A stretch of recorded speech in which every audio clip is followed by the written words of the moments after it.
মায়েরা বোনেরা যারা এখনো বাসায় আছেন শান্তিপূর্ণভাবে বাংলাদেশের রাজপথে অবস্থান নিন। কারণ ভারত থেকে আওয়ামী লীগ শেখ হাসিনা প্রতিনিয়ত বাংলাদেশ বিরোধী চক্রান্ত করে যাচ্ছে, আর ভারত নগ্নভাবে সেটাতে সমর্থন জুগিয়ে যাচ্ছে। সেটার জন্য আমরা ভারতীয় এম্বাসি ভাঙচুর করতে চাই না। যারা এই ধরনের উস্কানিমূলক কর্মকাণ্ড করতে চায়, আমরা বাংলাদেশের 18 কোটি জনগণকে বলবো, অহিংস এবং গণতান্ত্রিকভাবে বাংলাদেশের রাজপথে নেমে আসুন। যারা এখানে সাবোটাইজ করতে চায়, সাংবাদিকদের উপরে হামলা করতে চায়, যারা বিভিন্ন এম্বাসিতে অ্যাটাক করতে চায়, তাদেরকে আপনারা নিউট্রাল করে আপনাদের ভাই বোন হিসাবে, সহযোদ্ধা হিসাবে রাজপথে নিয়ে আসুন।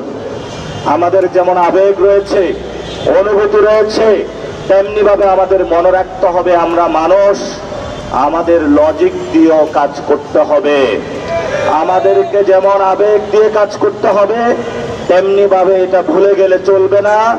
যদি কোনো এম্বাসিতে অ্যাটাক হয়, যদি কোনো এই ধরনের সাপোর্টেজ অ্যাক্টিভিটিস এখানে চলে, তাহলে বহির শক্তি এখানে ইন্টারভেন করার সুযোগ পাবে।